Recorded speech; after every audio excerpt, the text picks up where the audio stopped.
On a quiet summer night in 2014, 3 family members vanished from a suburban Calgary home. Nathan O'Brien and his grandparents disappeared.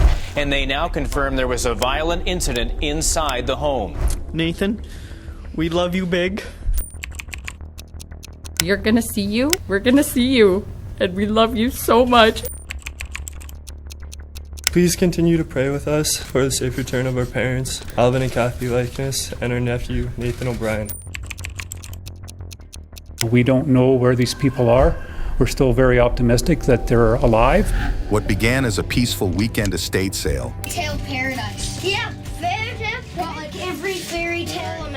quickly spiraled into one of the most chilling mysteries in Canadian history. A 54-year-old man has now been formally charged with murder in the 2-week-old disappearance of a Calgary boy and his grandparents. Join us as we uncover the tormenting journey of the O'Brien and Liknes families, My whole family's been murdered and he's taken the bodies. their desperate plea for answers, Whoever has Nathan, please find it in your heart to drop off our little angel Nathan, to which he can be rescued and reunited with his brothers and his family. and the relentless pursuit of justice in the face of unimaginable loss. Welcome to our channel, your go-to channel for gripping true crime stories from around the world. Well, he had quite a fetish about adult diapers. Today, we delve into the heart-wrenching case of Nathan O'Brien and his grandparents, Alvin and Kathy Liknes. Nathan, how old are you today? Disappearing under suspicious circumstances, their story has captivated the nation and sparked a massive manhunt. The home was not in the condition that typically it would have been left in, and there is some indication in the home that the occupants did not leave under their own volition. In this video, you'll discover the estate sale turned into a nightmare, This house, and it's covered in there are bloody handprints, pools of, and she knows immediately that something very bad has happened. She can't find anybody. She phones her husband. Ultimately, obviously, she phones the police. But what she tells her husband right away is this: my whole family's murdered and he's taken the bodies. the emotional pleas from a devastated family, Whoever has Nathan, please find it in your heart to drop off our little angel Nathan, to which he can be rescued and reunited with his brothers and his family. the breakthrough clue that led investigators to a rural property. Mr. Garland, can you tell us what happened to Nathan O'Brien and his grandparents? Can you tell us where they are? Don't forget to subscribe to our channel for more deep dives into true crime cases. Triple murder suspect Douglas Garland was a lonely man with few friends. Like this video if you believe in the power of community in solving crimes. To the public, our son and family could be anywhere right now. If you have any information, anything at all, please contact the police. Share your thoughts and theories in the comments below. Stay tuned, stay vigilant, and remember, every detail counts. Let's get started. Alvin Liknes, 66, was an inventor and adventurous man born in a small town in Alberta. He loved going for long walks with his wife, Catherine. Kathy, 53, was born and raised in Calgary and was full of life and warmth. Alvin and Kathy met 30 years ago. Alvin was working at an oil company, and Kathy was with social services. They met in an elevator, instantly connected, and became inseparable. Alvin and Kathy were devoted parents and grandparents. They had been married for over 20 years and had a blended family. Alvin had a son from a previous relationship. Kathy had a daughter named Jennifer, and together they had a son named Jeffrey. Hi, my name's Jeff. I'm the son of Alvin and Kathy. I just have a few words. I'm the sister of Jen as well. Nathan was my nephew. In 2014, Alvin and Kathy were excited to retire. They planned to move to Evansburg, a rural community in Alberta. They were preparing to move and they were retiring, starting a new phase of their lives. They also owned a condo in Mexico and planned to spend winters there playing golf. Summers would be spent in Evansburg, close to Alvin's brother. They're planning on moving to Edmonton for about 3 months. And then from there, they're going to go to Mexico, Mazatlan, for I'm not exactly sure how long. I'm not even sure if they knew. But they're planning on, sorry, I'm like shaky. So I'm not sure how long they're planning on staying there for, but then they're planning on moving back to Edmonton because they bought a house there. To prepare for their new chapter, they put their urban Calgary home on the market and organized an estate sale at the end of June. Over a few days, hundreds of people visited their home to browse and buy. On June 29, 2014, Jennifer O'Brien took her two youngest boys, Max and Nathan, to help with the estate sale. Nathan's mom and his younger sibling had been at the residence assisting with the estate sale on Sunday afternoon. It was the last day of the sale. Nathan, how old are you today? Nathan, who was 5 and had just finished kindergarten, loved superhero costumes, especially ones with muscle padding. Nathan? You are our superhero right now, and we're going to bring you home very soon. He went everywhere forever in costumes. I think that he actually thinks he is Superman.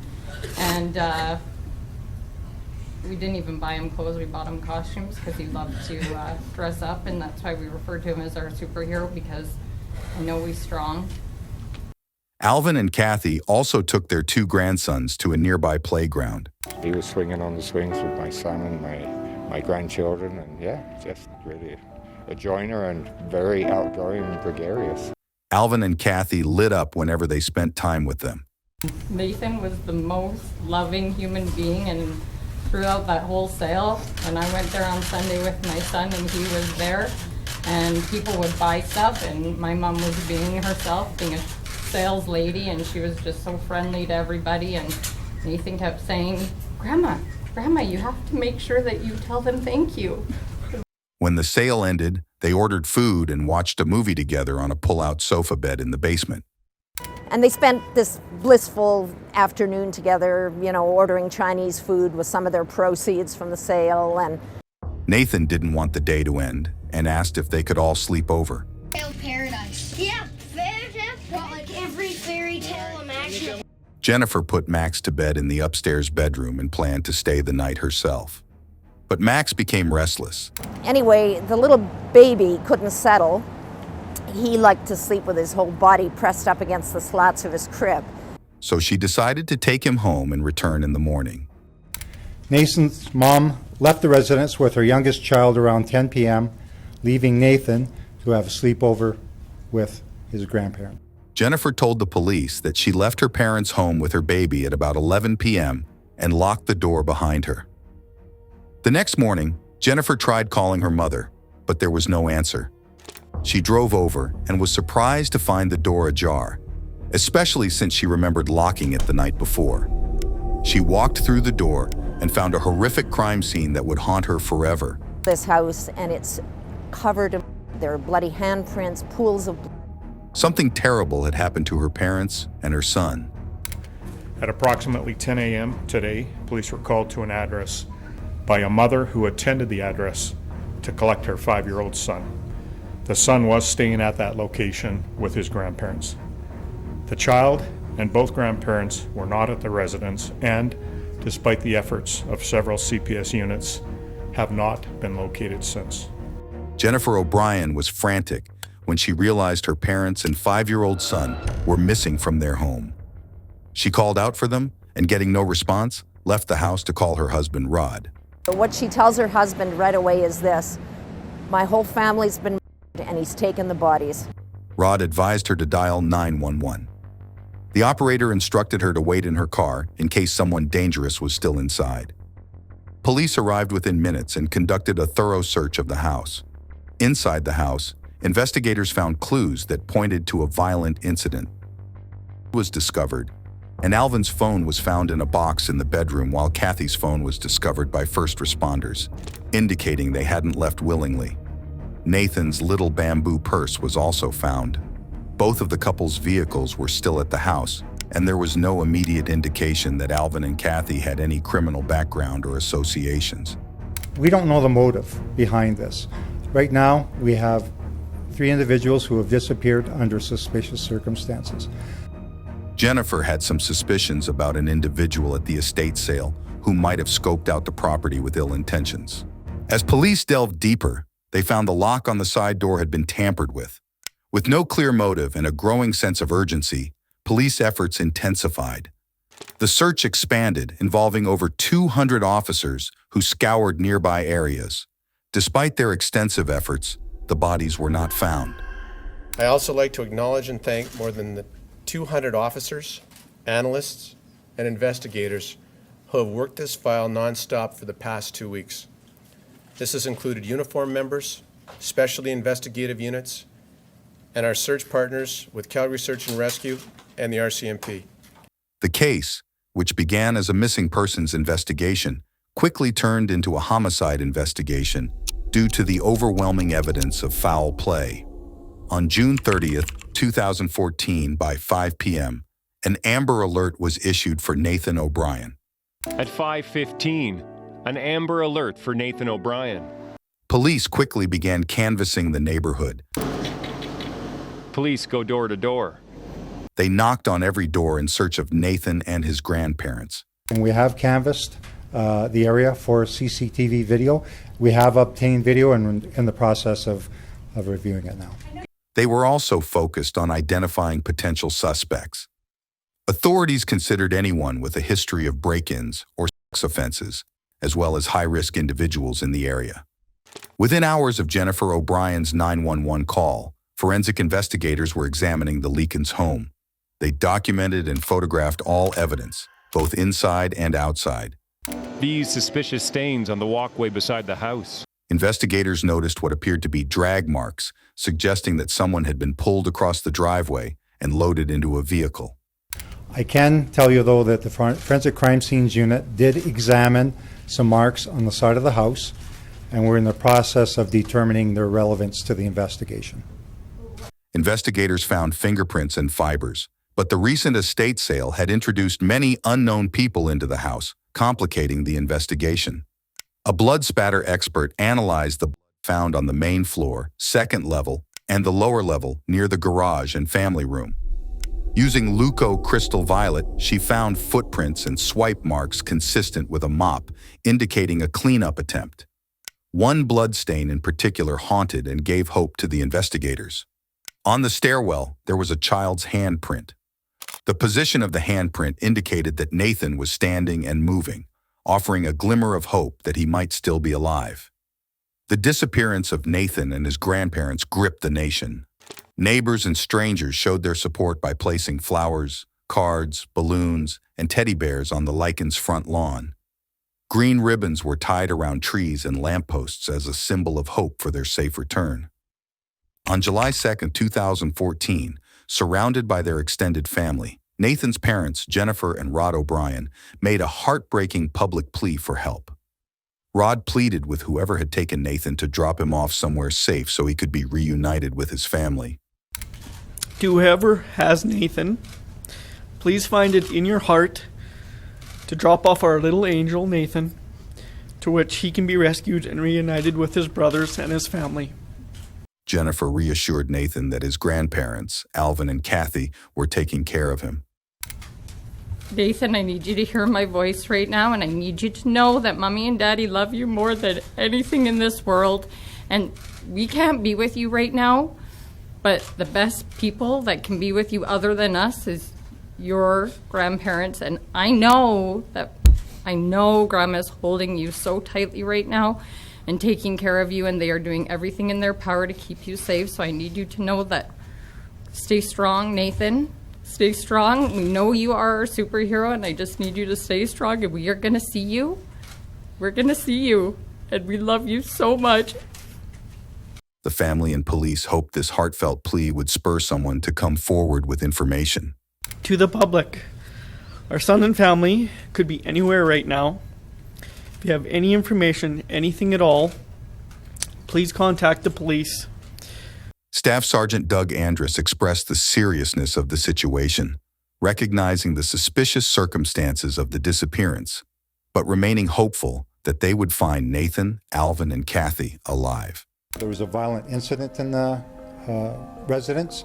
We're continuing to assess that information, but we're still hopeful we'll find these individuals alive. Tips came from all over the country, reaching 17,000 tips in just 3 days. We ask that anyone who was at the sale on the weekend, please go to the community hall tomorrow or contact the police. Over 200 people visited the house during an estate sale that weekend. Investigators thought one of them might know something about the disappearance. Investigators are asking anyone who attended an estate sale at the residence in the 100 block of 38th A Avenue Southwest over the weekend, June 28th and 29th, 2014, to come to the Park Hill Community Center tomorrow. The police wanted to talk to everyone who was at the estate sale. Less than half of the people at the estate sale talked to the police. Only 75 of the more than 200 people who are at the estate sale show up and talk to police. They asked for more people to come forward. Investigators are asking anyone who purchased an item at the sale to please bring a photo of that item to the community hall meeting. This will aid the investigation and investigators to determine what items were purchased during the sale. 4 days after they went missing, the police found a lead. They released a picture of a green Ford F-150 seen in the area that night. From CCTV footage, police zero in on this truck, a late 80s, early 90s Ford F-150 that drove up and down the street several times on the night of the disappearance. The truck belonged to someone the police were interested in. He lived on a farm near Airdrie, 30 minutes from Calgary. The police put surveillance on the farm and contacted the RCMP for help. After 6 p.m. on July 4, 2014, an RCMP emergency response team was put together, including snipers and a police dog. They acted quickly when a green truck was spotted leaving the farm. Officers stopped the truck, and the driver was arrested without resistance. He was taken to a Calgary police station. Not having a search warrant for the property, the police faced a tough decision. Either enter the property without a warrant, believing the victims might still be alive, or wait for authorization. Under Canadian law, entering someone's property without a warrant is generally prohibited, but in emergency situations where lives are at stake, authorities can act to save lives. The RCMP emergency response team proceeded onto the property. Their mission was clear: search for any signs of life or death, not for evidence as they didn't have a search warrant. The search lasted about 2 hours, but unfortunately, they found no trace of Nathan or his grandparents. An elderly couple had lived on the farm for years, along with their adult son who still lived there. No one knew much about the son despite his long tenure on the property. It was him who was arrested, and the police kept his identity under wraps. On July 5, 2014, investigators returned to the farm, armed this time with a warrant. Now they aimed for a more thorough examination, hoping to find clues about where Nathan, Alvin, and Kathy might have been taken. The scale of the search was immense, perhaps the largest ever conducted by Calgary police. Every corner of the 40-acre property had to be searched, from the house to the outbuildings and the surrounding fields. What isn't explained is why the shoulder-to-shoulder grid search on land near the farm was abandoned in favor of a hard forensic examination of the farm itself. Forensic teams meticulously combed through every inch, while dive teams checked bodies of water nearby. Canine units also joined in the effort. They take on, especially if it's a homicide or any other kind of serious personal assault on an individual, they don't just look at it as a job, they take it personally. Investigators spent another full day scouring the rural property, going door to door, asking property owners to check for anything unusual, emphasizing that they knew their land best. The bodies of the 3 victims have not been found, and we continue to ask people to come forward with any information they may have. Most importantly, we ask rural property and business owners to please search their properties for anything suspicious. Meanwhile, investigators spent 24 hours with their primary suspect, Douglas Garland, but lacked sufficient evidence to charge him in connection with the Amber Alert. Instead, he faced charges related to fraud offenses. Douglas Garland is being held at the Calgary Remand Centre on identity theft offences unrelated to the missing persons case. Garland's past revealed a troubling history, including identity theft dating back to the 1990s. He had assumed the identity of Matthew Hartley, a 14-year-old boy, killed in a car crash in 1980. Garland's ties to the rural property being searched now extend to a drug bust in the past, where he fled and lived under the stolen identity until his conviction in 2000. Alvin Liknes, Alvin's son and Douglas Garland's brother-in-law, shed light on their relationship. Despite past business dealings, the Liknes family hadn't been in contact with Garland for about 7 years. The appearance of a truck resembling Garland's near the Liknes home on the night of the disappearance came as a surprise to them. Alan, Alvin's son, was in a relationship with Garland's sister. Garland has been linked to the Liknes family through his sister, who is in a common-law relationship with a relative of the missing grandfather. She recognized the green truck on the news, prompting the focus to shift to Garland's farm, where the search continued tirelessly. Paramedics and fire rescue joined detectives and forensic investigators on Douglas Garland's parents' farm. The RCMP's bomb truck also arrived at the Garland property, but after investigation, it was determined that the items of concern were standard farm chemicals. In Calgary, the search of 3 city landfills continued, with police trying to determine if any seized items were relevant to the case. Police began searching a Calgary landfill site, what they call standard operating procedure, in a missing persons case. Police found a duffel bag containing what seemed to be weapons. Inside the bag, officers discovered unsettling items: 3 pairs of handcuffs, a knife with a sheath, and a leather baton. That night, police photographed Garland and noted 4 injuries: a forehead abrasion, an upper lip abrasion, a right thumb injury, and a large bruise on his right knee. His shoes were also seized for forensic testing. Police brought in a cadaver dog which showed intense interest in several locations, particularly around a charred burn pile and a burn barrel. Meanwhile, Garland made several court appearances on the fraud charges. I guess he's doing his best he can under these circumstances. Surprisingly, being considered a person of interest in the disappearance case, Garland was released from jail on bail set at $750. Garland had strict conditions to follow upon release. These included a curfew from 9 p.m. to 7 a.m. daily.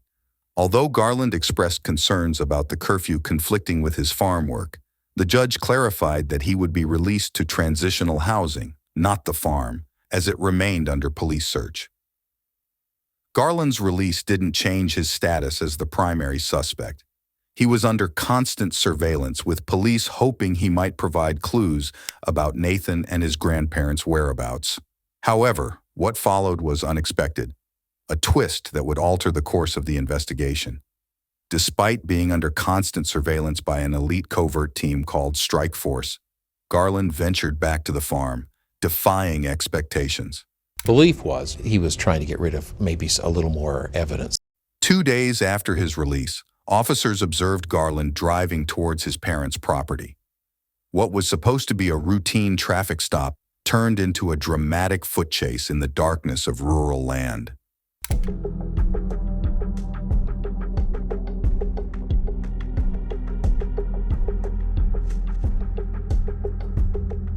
Guided by the Calgary police helicopter, officers pursued Garland on foot, armed with only a flashlight. The possibility of Garland being armed didn't even cross their mind in the heat of the chase.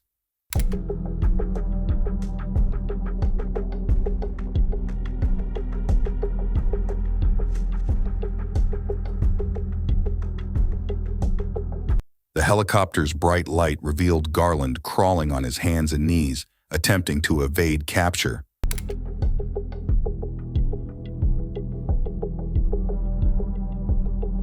Officers surrounded him and handcuffed him.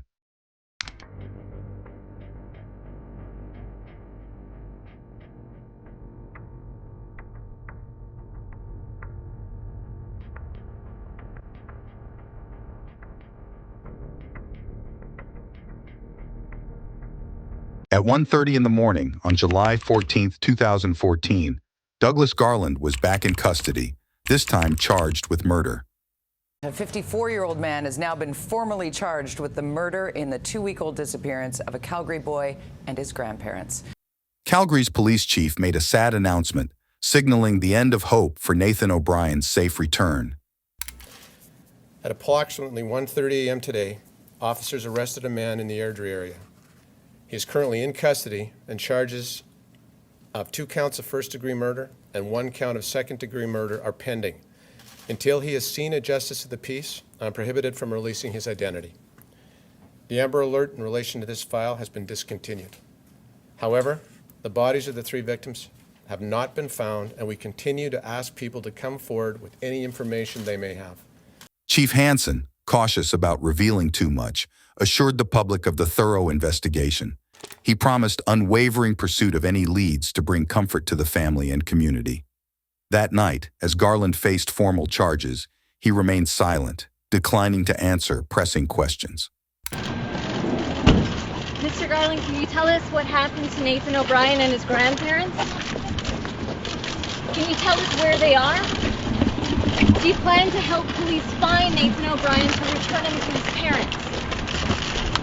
Do you have anything at all that you'd like to say? Mr. Garland, do you want to make any comment? As the investigation progressed and time passed, more details emerged about the accused triple murderer. Triple murder suspect Douglas Garland was a lonely man with few friends. Douglas Garland struggled with attention deficit disorder, ADD. Despite this, he was intelligent with aspirations of becoming a doctor.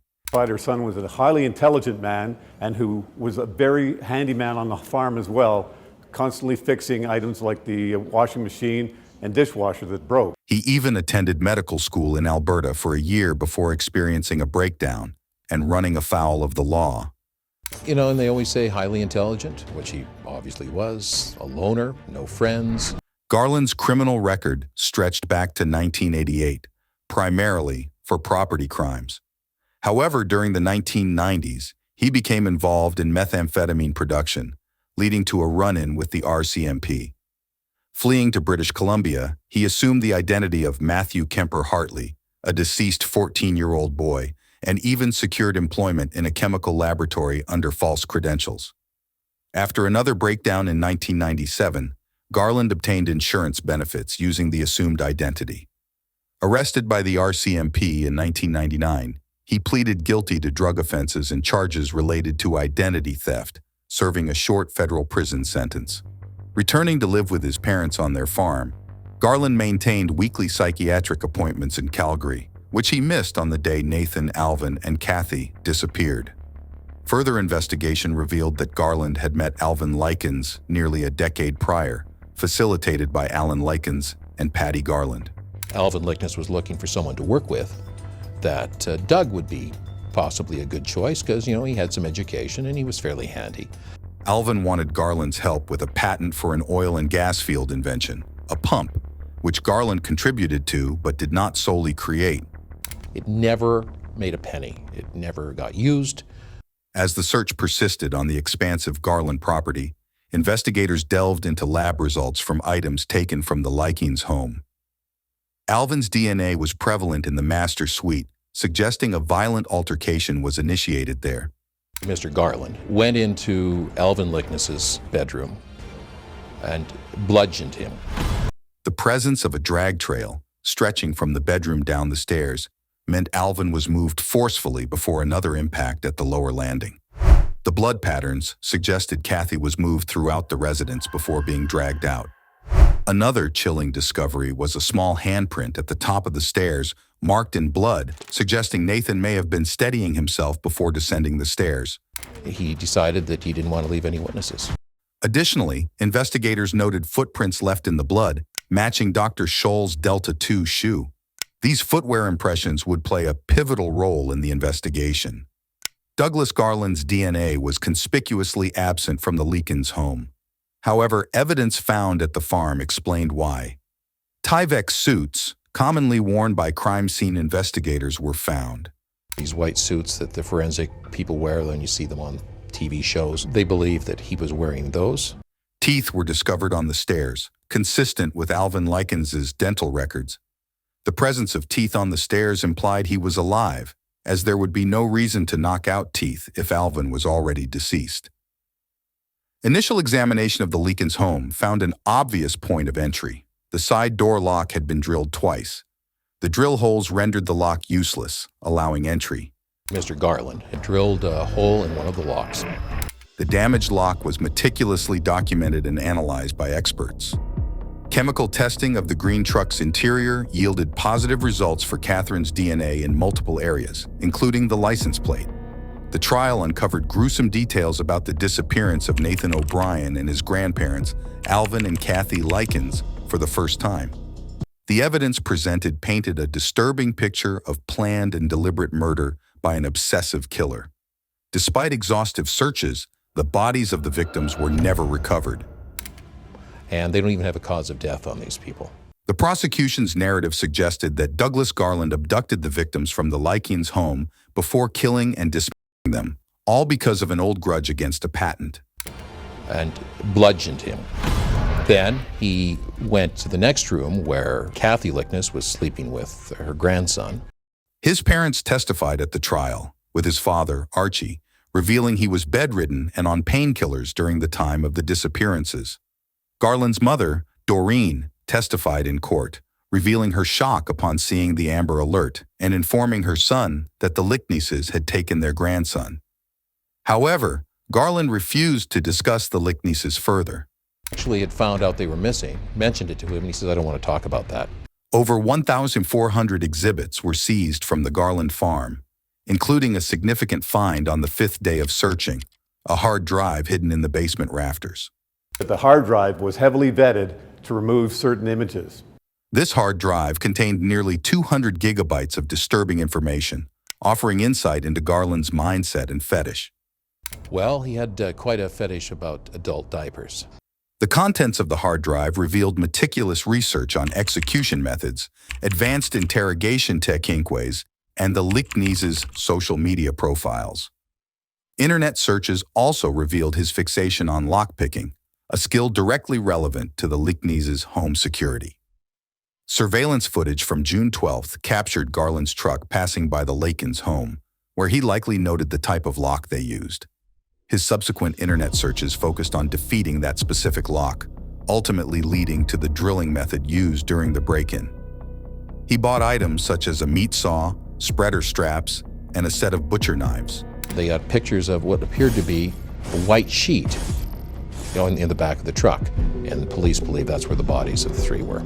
In the meticulous search of the Garland property, among the discoveries were books detailing subjects like body disposal and untraceable homicides. Yes, one was a book on how to poison people. Another one was called The Joy of Killing. The burn barrel, still warm to the touch upon discovery, raised immediate suspicions of evidence destruction. A test burn demonstrated its capability to reach temperatures capable of incinerating nearly anything.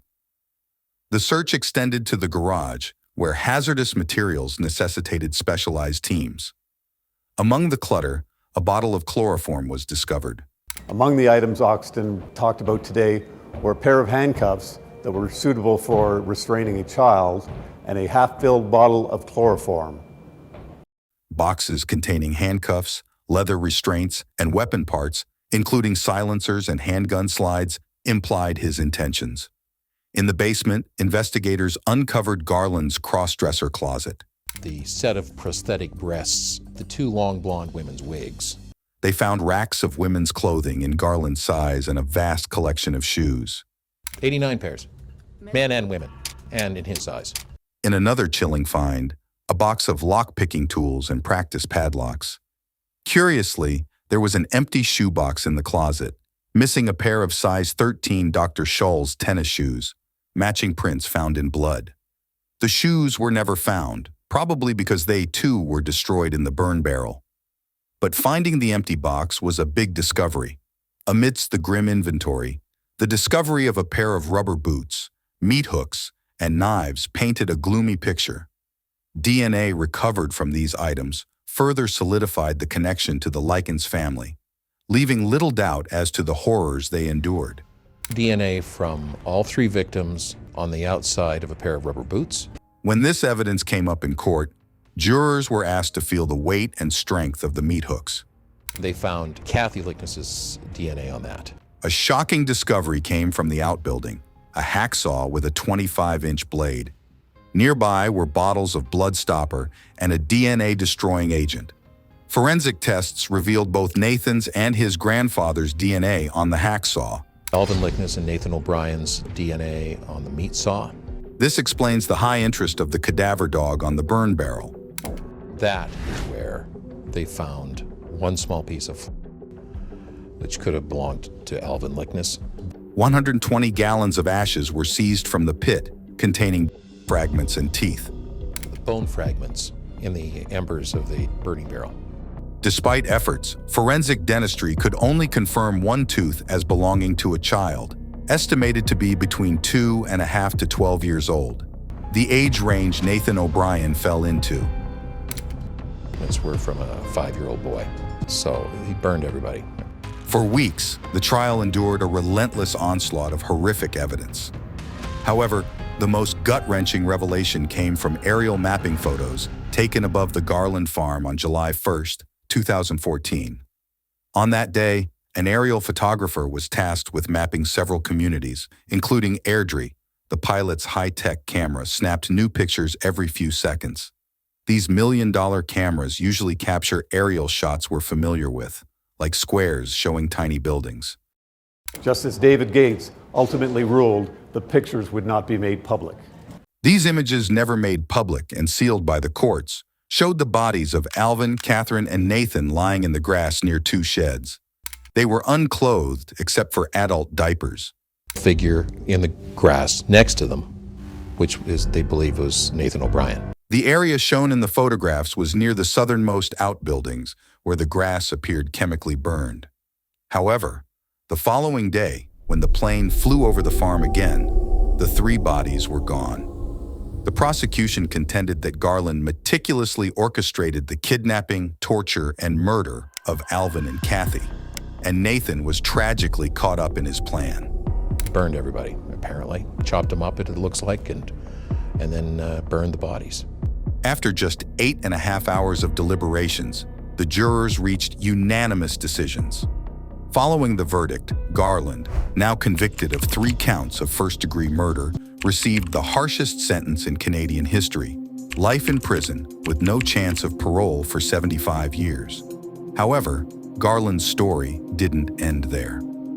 Shortly after his sentencing, he was attacked by fellow inmates in the Calgary Remand Center, sustaining minor injuries. This incident was captured on CCTV. Weeks later, upon his transfer to a federal prison, he suffered a second assault, leaving him unresponsive in his cell.